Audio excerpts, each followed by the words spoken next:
اعوذ باللہ من الشیطان الرجیم بسم اللہ الرحمن الرحیم۔ السلام علیکم، کیسے ہیں پیارے بچوں؟ امید کرتی ہوں سب ٹھیک ٹھاک ہوں گے، خیریت سے ہوں گے۔ اچھا بچوں، تو ہمارا جو دہرائی کا سلسلہ تھا وہ ہمارے سبق مواخات تک مکمل ہو چکا تھا۔ آج ہم اپنے جس سبق کی دہرائی کریں گے وہ ہے ہماری اسلامیات لازمی کے سبق غزوہ احد کی ہم دہرائی کریں گے، جو ہے کتاب کے صفحہ نمبر 74 پر۔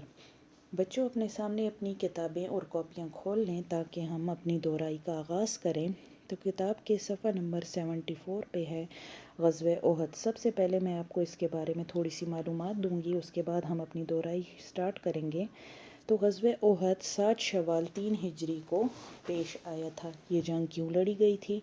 غزوہ بدر میں مشرکین کو بہت جانی اور مالی نقصان پہنچا تھا، ان کے سردار مارے گئے تھے، ان کے دلوں میں مسلمانوں سے بدلہ لینے کی آگ بھڑک رہی تھی، اس لیے انہوں نے مسلمانوں کے خلاف جنگ کی تیاریاں شروع کر دی تھی اور انہوں نے یہ جنگ لڑی تھی۔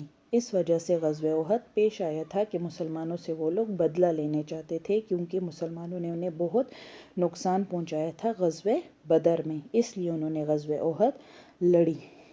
اب یہ جنگ کہاں لڑی گئی تھی؟ یہ جنگ احد کے پہاڑ پر لڑی گئی تھی۔ ٹھیک ہو گیا۔ کتنے لوگوں کے درمیان ان کا مقابلہ ہوا تھا؟ تو کفار کی تعداد تقریباً 3000 تھی اور مسلمانوں کی تعداد تھوڑی تھی، 700 تھی۔ ان لوگوں کے درمیان یہ مقابلہ ہوا تھا۔ پھر حضور صلی اللہ علیہ وسلم نے مسلمانوں کو جو حکم دیا تھا، یعنی جو انسٹرکشنز دی تھی جنگ کے حوالے سے، وہ مسلمانوں نے ٹھیک طریقے سے اسے فالو نہیں کیا تو انہیں بہت نقصان اٹھانا پڑ گیا تھا۔ اس طرح مسلمانوں نے کیا کیا؟ حضور صلی اللہ علیہ وسلم کا جب حکم نہیں مانا تو انہیں بہت نقصان پہنچا۔ تو آئیں بچے، اب ہم اپنی دہرائی کا آغاز کرتے ہیں، جو ہم کریں گے مختصر سوالات سے۔ تو ہمارا سوال نمبر 1 ہے، مختصر سوال نمبر 1، غزوہ احد کب پیش آیا؟ کب پیش آیا؟ جی ہاں، غزوہ احد 7 شوال ہفتے کے دن 3 ہجری کو یہ واقعہ پیش آیا تھا۔ یہ واقعہ کیوں پیش آیا تھا؟ کیونکہ مسلمانوں سے بدلہ لینے کی آگ کفار کے دلوں میں بھڑک رہی تھی، اس لیے انہوں نے مسلمانوں سے بدلہ لینے کے لیے غزوہ احد کی جنگ لڑی۔ ٹھیک ہو گیا۔ اب ہے ہمارے پاس مختصر سوال نمبر 2، غزوہ احد میں مسلمانوں اور کافروں کی تعداد کیا تھی؟ تعداد کیا تھی؟ مسلمانوں کی تعداد 700 تھی اور کفار کی تعداد 3000 تھی۔ ظاہری بات ہے، انہوں نے پورے 1 سال کا عرصہ لگا کر یہ جنگ لڑی تھی، اس کی تیاریاں کی تھی، اس لیے ان کی تعداد زیادہ تھی، 3000 تھی اور مسلمانوں کی تعداد صرف 700 تھی۔ اب ہے ہمارے پاس مختصر سوال نمبر 3، غزوہ احد میں مسلمانوں کو کیوں نقصان اٹھانا پڑا؟ جی، نقصان اس لیے اٹھانا پڑا کیونکہ انہوں نے حضور صلی اللہ علیہ وسلم کے حکم کی خلاف ورزی کی تھی۔ آپ صلی اللہ علیہ وسلم نے تو انہیں حکم دیا تھا نا کہ چاہے کچھ بھی ہو جائے، اس درے کو آپ لوگوں نے نہیں چھوڑنا۔ کس درے کو؟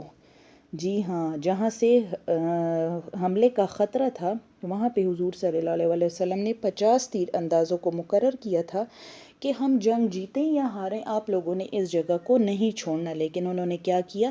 انہوں نے جب دیکھا کہ مسلمان جنگ جیت رہے ہیں تو انہوں نے اس درے کو چھوڑ دیا، اپنی جگہ کو چھوڑ دیا اور میدان جنگ میں آ گئے تھے مال غنیمت جمع کرنے کے لیے۔ جو انہوں نے حضور صلی اللہ علیہ وسلم کے حکم کی خلاف ورزی کر لی نا، انہوں نے حضور صلی اللہ علیہ وسلم کا حکم نہیں مانا، تو اس وجہ سے انہیں بہت نقصان اٹھانا پڑ گیا تھا۔ اب ہمارے پاس ہے مختصر سوال نمبر 4، غزوہ احد میں عبداللہ بن ابی کا کیا کردار تھا؟ کون تھا عبداللہ بن ابی؟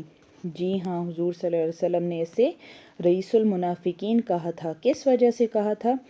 کہ پہلے تو مسلمانوں کی تعداد 1000 تھی، لیکن عبداللہ بن ابی نے مسلمانوں کو دھوکہ دیا اور راستے میں اپنے 300 سواروں کو لے کر الگ ہو گیا، جس سے مسلمانوں کی تعداد صرف 700 رہ گئی تھی۔ اس کے اس دھوکے کی وجہ سے حضور صلی اللہ علیہ وسلم نے اسے رئیس المنافقین کا لقب دیا، یعنی منافقوں کا سردار۔ پھر ہے سوال نمبر 5 ہے ہمارے پاس، تیر اندازوں کی حکم عدولی پر آپ صلی اللہ علیہ وسلم نے کیا ارشاد فرمایا؟ تو تیر اندازوں کی حکم عدولی پر، حکم عدولی کہتے ہیں حکم نہ ماننے کو، حکم کی خلاف ورزی کرنے پر حضور صلی اللہ علیہ وسلم نے ارشاد فرمایا کہ اگر کسی غلام کو بھی، کسی حبشی غلام کو بھی تمہارا امیر بنا دیا جائے، امیر یعنی لیڈر بنا دیا جائے، اور وہ تمہیں اللہ کی کتاب کے مطابق لے کر چلے، یعنی قرآن کے مطابق لے کر چلے، اللہ تعالیٰ کا حکم دے، تو اس کی اطاعت و فرما برداری بھی تم پر لازمی ہے۔ یعنی اگر کوئی غلام بھی تمہارا لیڈر بنا دیا جائے اور وہ تمہیں اللہ کی کتاب کے مطابق لے کر چلے تو تم اس کا بھی حکم مانو گے۔ ٹھیک ہو گیا۔ اب ہم آ جاتے ہیں اپنے مفصل سوالات پر۔ مفصل سوال نمبر 1 ہے ہمارے پاس، غزوہ احد کے اسباب بیان کریں۔ اسباب کہتے ہیں یعنی کیا اسباب تھے، کیا وجوہات تھی جن کی وجہ سے یہ جنگ لڑی گئی تھی۔ ہیڈنگ ہے ہمارے پاس غزوہ احد کے اسباب۔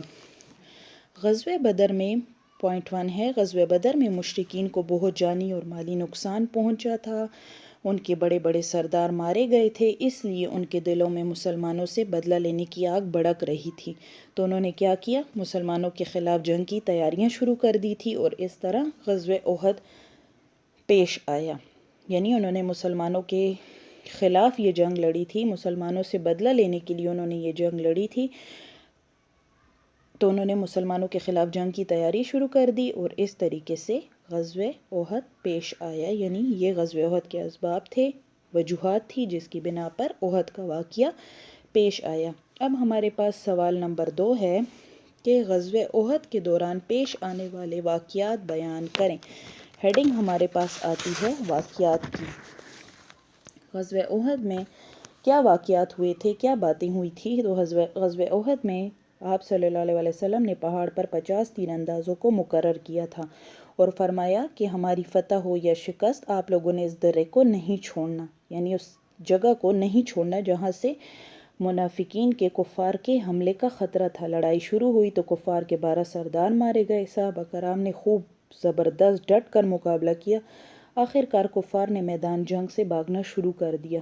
جب مسلمانوں نے مال غنیمت اکٹھا کرنا شروع کر دیا تو 50 تیر اندازوں نے بھی اپنی جگہ چھوڑ دی اور کفار نے گھاٹی کی طرف سے مسلمانوں پر دوبارہ حملہ کر دیا۔ آپ صلی اللہ علیہ وسلم کے 2 دانت مبارک شہید ہو گئے تھے اور بہت سے صحابہ کرام کو بھی شہید کر دیا تھا۔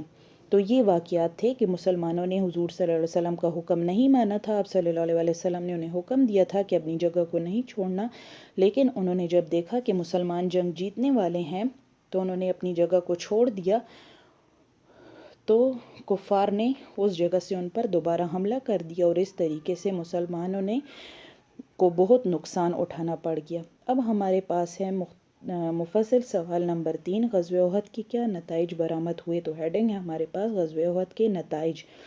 غزوہ احد کے نتائج مسلمانوں کے حق میں نہ تھے، کیونکہ اس جنگ میں 70 کے قریب صحابہ کرام شہید ہوئے۔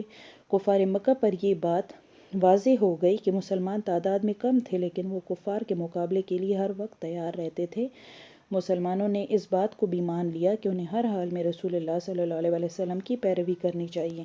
اچھا جی، تو نتائج کیا تھے کہ مسلمانوں کو تو سب سے پہلے یہ بات انہیں واضح ہو گئی، انہوں نے یہ بات کو مان لیا، تسلیم کر لیا کہ انہیں ہر حال میں آپ صلی اللہ علیہ وسلم کے حکم کی پیروی کرنی ہے، چاہے حضور صلی اللہ علیہ وسلم کچھ بھی کہہ دیں، ہمیں وہ حکم ماننا ہوگا۔ حکم نہیں مانیں گے تو یہی ہمارا حال ہوگا جو غزوہ احد میں ہوا تھا، یعنی جنگ وہ لوگ ہار گئے تھے، مسلمانوں نے، کفار نے ان پر دوبارہ حملہ کر دیا تھا اور اس طریقے سے کافی صحابہ کرام شہید ہو گئے تھے، 70 کے قریب صحابہ کرام شہید ہو گئے تھے اور انہیں بہت نقصان پہنچا تھا۔ ٹھیک ہو گیا بچے، یہاں تک ہماری دہرائی ہے۔ اب ہم آ جاتے ہیں آبجیکٹیو پہ۔ اپنی کتاب میں ایک نظر دیکھ لیں، اگر کسی کا کوئی آبجیکٹیو غلط ہو، صحیح آپ لوگوں نے نہ لکھا ہو تو وہ درست کر لیں۔